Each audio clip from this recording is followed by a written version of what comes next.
Hello friends, welcome to SSC coaching centre. दोस्तों, बेहतरीन class आज का होने वाला है। बेहतरीन क्लास, दिल थाम करके वीडियो स्टार्ट करके शांति से बैठ जाइए, क्योंकि बहुत कुछ सीखने वाले हैं आप। वीडियो पूरा जरूर देखना है ताकि कुछ भी मिसिंग ना हो। चलिए स्टार्ट करते हैं। पहला प्रश्न, निम्नलिखित में से कौन सा कथन सही है? ये पहला कथन, ये दूसरा कथन, दोनों में से कौन सा सही है? यहां पर बीच में ये जो एरो लगा हुआ है, ये इस तरफ, इसकी नोक इस तरफ है। भाई, जिस तरफ इसकी नोक रहती है ना, इसका मतलब है वो संख्या छोटी होती है। इस तरफ नोक है तो ये संख्या छोटी होगी, इसमें इस तरफ नोक है तो ये संख्या छोटी होगी। याद आ गया? अब देखिए करने का तरीका। इस तरफ वाली संख्याओं को जोड़िए, 11 और 7 18 होता है, 10 और 8 ये भी 18 होता है। तो सेम है, दोनों का योग भी सेम आ गया। इसका योग 18, इसका भी योग 18, 18 आ गया, दोनों का योग सेम आ गया। तो 11 7 77, 10 8 80। ठीक है, सबसे पहले चेक करना है कि हमारा योग जो है वो समान है या नहीं। योग समान है तो दोनों का गुना कर दीजिए। गुना करने के बाद बीच में एरो का साइन ऐसे है, ऐसे। तो जिस तरफ नोक रहती है वो संख्या छोटी होती है, तो 80 से 77 छोटा है, बिल्कुल सही है। भाई, जिस तरफ नोक होती है वो संख्या छोटी होती है, और ये छोटी है, इसका मतलब ये कथन तो सही हो गया। इसको भी चेक करना रहेगा। सबसे पहले तो इनका योग कीजिए, 17 और 11 का कितना, 28 आ जाएगा। 15 और 13 का भी योग 28। ठीक है, इसका भी 28, इसका भी 28। तो 11 का 17 का गुना करिए, 187। 15 का 13 का गुना कर दिए, 195 होता है दोनों का गुना। एरो इस तरीके से है। तो जिस तरफ एरो की नोक होती है वो संख्या छोटी होती है, लेकिन ये 187 है, जिस तरफ नोक है वो 195 है, ये तो छोटी नहीं है। इसका मतलब ये जो कथन है वो सत्य नहीं है, ये जो कथन है वो सही नहीं है, क्योंकि जिस तरफ निशान होता है, जिस तरफ नोक होती है वो संख्या छोटी होती है, लेकिन यहां तो बड़ी दे रखी है, बड़ी दे रखी है, तो इसका मतलब ये कथन गलत है। तो पहला कथन तो हमारा सही था, पहला कथन सही था, तो हमारा ऑप्शन ए सही हो जाएगा, क्योंकि इसमें ए सही है। अगर दोनों सही होते तो बी ऑप्शन सही था, दूसरा सही होता तो बी ऑप्शन सही था। अगर दोनों सही होते तो बोथ हमारा सही हो जाता, अगर कोई सा भी सही नहीं होता तो डी ऑप्शन सही था। समझ में आ गया? अब देखेंगे अगला प्रश्न। अगला प्रश्न है, प्रश्न बिल्कुल वही है, इसमें भी हमें यही बताना है कौन सा कथन सही है, पहला कथन या दूसरा कथन। जिस तरफ नोक होती है वो संख्या छोटी होती है। पहले तो इनका योग कर लो, 5 और 5 10, 7 और 3 10, योग समान है तो इसका मतलब गुना कर लो, 5 गुना 5 25, 7 त्रिका 21। एरो का निशान इस तरीके से है, जिस तरफ नोक है वो संख्या छोटी होनी चाहिए, तो 25 से 21 छोटा है, बिल्कुल सही। ये वाला कथन हमारा सही है। दूसरा भी चेक करेंगे, 6 और 7 13, 8 5 ये भी 13, योग समान है तो गुना कर लो, 6 7 42, 8 पंजे 40। ठीक है, एरो का निशान ऐसे है, तो ये कथन सही है, क्योंकि 42 से 40 छोटा है, ये भी सही है। तो यहां पर दोनों कथन हमारे सही हैं। जब दोनों कथन सही हैं तो हमारा सी ऑप्शन सी हो जाएगा। अगर ए सही होता पहले वाला तो ये सही, ये वाला गलत होता है, दूसरा वाला सही होता तो दूसरा सही। अब दोनों सही हैं तो दोनों का मतलब बोथ। बोथ का हिंदी शब्द क्या होता है? बोथ का जो हिंदी शब्द होता है वो होता है दोनों। इसका मतलब ये दोनों सही हैं। समझ में आ गया ना कैसे करना है? अब देखेंगे अगला सवाल। अगला प्रश्न है, इनका योग करना है, 15 और 7 का योग हो गया 22, और यहां पे इसका योग 22 पहले से ही दे रखा है, लेकिन कंफ्यूजन है थोड़ा सा। यहां पे जो संख्याएं दे रही हैं, हमें अभी तक जो देख के आ रहे हैं, यहां पे देखिए रूट में 2 अलग अलग संख्या है, यहां पे रूट में एक ही संख्या है। अब इसको हम 2 संख्याओं में कैसे कन्वर्ट कर सकते हैं, मैं आपको बताता हूं। कि देखिए, जो संख्या रूट से बाहर होती है, जैसे रूट से बाहर क्या है, यहां पे 2 रूट 22 है। अब इस 2 को आप रूट के अंदर भेजेंगे, 2 को जब रूट के अंदर भेजेंगे 2 को, तो ये 2 बार जाएगा, 2 गुने 2, इस तरीके से 2 बार जाएगा। और गुने में कितना दे रखा है पहले से, 82 रूट में। ठीक है, इस तरीके संख्या है। अब 2 को रूट के अंदर भेजना है, जब 2 को रूट के अंदर भेजेंगे तो ये 2 बार जाएगी। ठीक है, और 22 पहले से है, तो 2 और 2 कितना हो गया, 2 गुने 2 4, और 4 का गुना 22 से कर दो तो ये क्या हो जाएगा, 88। ठीक है, इसका मतलब जब हम इसको अंदर भेजेंगे तो 4 हो जाएगा, तो 4 से सीधा सीधा 22 का गुना कर दो, 22 चौक के 88। ठीक है, और 15 सत्ते 105। एरो का निशान इस तरीके से है, तो जिस तरफ एरो का नोक होती है वो संख्या छोटी होती है, तो ये तो छोटी संख्या, इसका मतलब पहला कथन तो सही हो गया हमारा।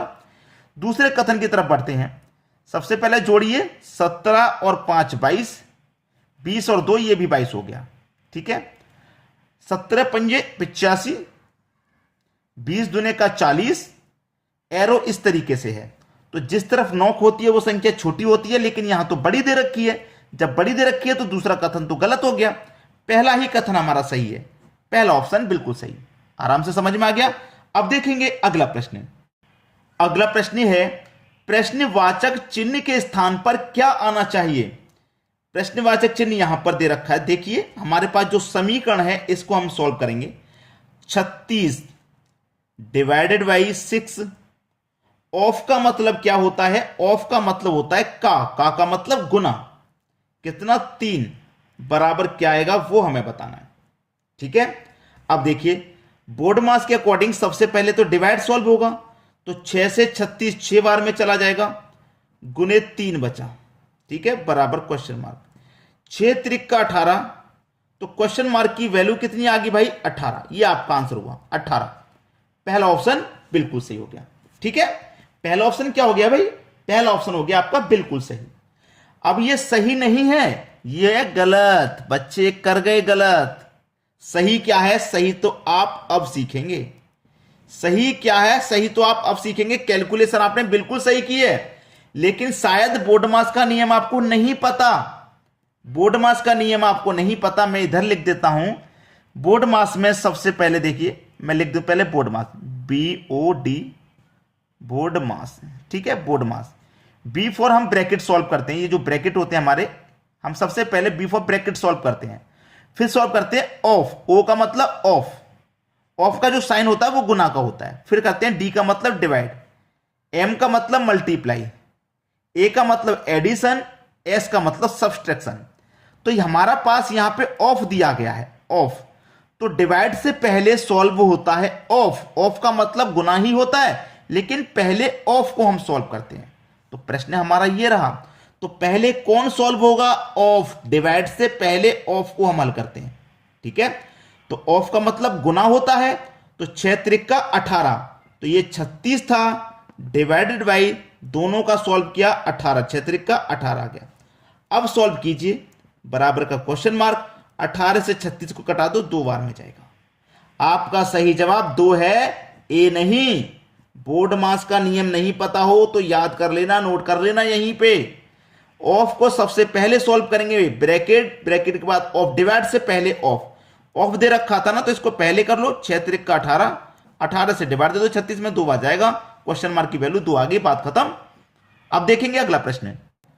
अगला प्रश्न है 1 + 6 के ऊपर bar plus 14 divided by 7 divided by 2 plus bracket में 5 इंटू 5 की पावर 2 की पावर 2 प्लस 2 इंटू 2 के बटे में √16। देखिए 1 + 6 के ऊपर बार, इन दोनों को हम जोड़ लेंगे, कितना हो जाएगा भैया 7। ठीक है, 7 से कट जाएगा 14 2 बार में, और 2 से 2 कट जाएगा, तो क्या आया ब्रैकेट के अंदर, कुछ आया, 1 आ गया। ये प्लस का साइन ब्रैकेट के अंदर 1 आ गया। इसको सॉल्व करने के बाद फिर प्लस का साइन आ गया ये। अब देखिए 2 की पावर 2 का मान 4, ठीक है, 4 पंजे 20, 20 में 2 जोड़ दो 22, इसका पूरे का मान 22 आ गया। 22 आ गया कि नहीं आ गया, तो यहां पे मैं क्या कर दूंगा, 22 लिख दूंगा। 2 के बट्टे में √16, और √16 का स्क्वायर मान 4 होता है, 4 का भाई 16 का स्क्वायर रूट 4, तो 2 के बट्टे में 4 आ जाएगा, 2 के बट्टे में आ जाएगा 4। ठीक है, बस कर दो सॉल्व, खत्म हो गया प्रश्न। 2 से 4 कट जाएगा 2 बार में, 2 से 22 कट जाएगा 11 बार में। 7 प्लस का 1 प्लस का 11, 11 और 1 12, 12 में 7 जोड़ दो 19। किस ऑप्शन में 19 भाई, सी ऑप्शन में। खत्म हो गया प्रश्न, आंसर आ गया। अब देखेंगे अगला प्रश्न। अगला प्रश्न है बहुत बेहतरीन प्रश्न। डिवाइड डिवाइड डिवाइड डिवाइड में संख्या बढ़ती चली जा रही है, कोई बात नहीं। 80 है, डिवाइड को गुना में बदल दो, संख्या पलट जाएगी। 1 के बटे में 16, इसको भी गुना में पलटो, 1 के बटे में 8, इसको भी गुना में पलटो, 1 के बटे में 4, इसको भी गुना में बदलो, 1 के बटे में 2 और गुने 16। अगर ये डिवाइड में होता तो इसको भी पलट के लिए आते डिवाइड में, गुना में। अगर जैसे ये डिवाइड में है पलट दिया, ये भी डिवाइड में होता इसको भी पलट देते, लेकिन डिवाइड में नहीं है, सीधा गुना है। कर दो भैया, प्रश्न खत्म। 16 पंजे 80, ठीक है, 16 पंजे 80 कट गया, 16 पंजे 80 कट गया। अब कटाऊंगा 8 दूने का 16, 2 से 2 गया, ठीक है। 5 एकम 5 एकम 5 एकम 5 एकम 5 है ऊपर, बटे में केवल 4, 4 बट्टे 5 किस ऑप्शन में, 5 बट्टे 4, डी ऑप्शन में है। बस प्रश्न खत्म यहीं कहीं। अब देखेंगे अगला प्रश्न। अगला प्रश्न है 40 गुने 1 के बटे में 3 ब्रैकेट में 15 प्लस 11 माइनस का 8 प्लस 9। तो ये कि 8 प्लस को 9 में यहां पे कर दूंगा तो सीधा सीधा 17 है, लेकिन माइनस का 17। ठीक है, 8 और 9 17, लेकिन माइनस का 17। अब यहां पे जोड़ूंगा मैं 15 और 11 को। ठीक है, 15 और 11 को मैं यहां पे जोड़ लूं, चाहे ऐसी रहने दूं। अभी देखिए मेरे पास आ गया है 40 इंटू 1 के बटे में 3 ब्रैकेट में। चलिए मैं इसको सीधा सीधा लेता हूं, 15 प्लस का 11 माइनस का 17। यही तो प्रश्न है, मैंने सीधा सीधा यहां पे ले लिया। अब देखिएगा 15 और 11 26, 26 में से घटा दूं 17 को तो 9 बचेगा, इसका पूरे का मान 9। ठीक है, ये कितना है 40 गुने 1 के बटे में 3 और गुने 9, पूरे का मान 9 था। 3 त्रिक 9, 40 का गुना 3 से कर दो 120 आपका आंसर आ जाएगा भाई। आ जाएगा कि नहीं 120 आंसर? सी ऑप्शन बिल्कुल खत्म। बच्चे अगर सोच रहे हैं कि ये हमारे पास बार है, बार नहीं है। मैं जब प्रश्न को ऐड कर रहा था तो मैंने यहां पर इस तरीके से जोड़ने के लिए लगाया था। उस समय वीडियो चालू नहीं था और मैंने इसको जोड़ दिया था पहले ही, तो ये ऐसे ही यहीं पे बार वाला इस तरीके से ऐड हो गया। ठीक है, मैं 8 और 9 को जोड़ रहा था लेकिन वीडियो ऑन नहीं था। मैंने देखा वीडियो ऑन नहीं है तो ये लाइन इस तरीके से खिंच गई, तो कोई बात नहीं। ठीक है, आप इसको जोड़ेंगे 17। अब देखेंगे अगला प्रश्न। अगला प्रश्न है दोस्तों, ये प्रश्न आपको होमवर्क के लिए है। ये प्रश्न आपके लिए होमवर्क के लिए है। आप इसका आंसर मुझे कमेंट करके बताइए क्या आएगा। ठीक है दोस्तों, धन्यवाद।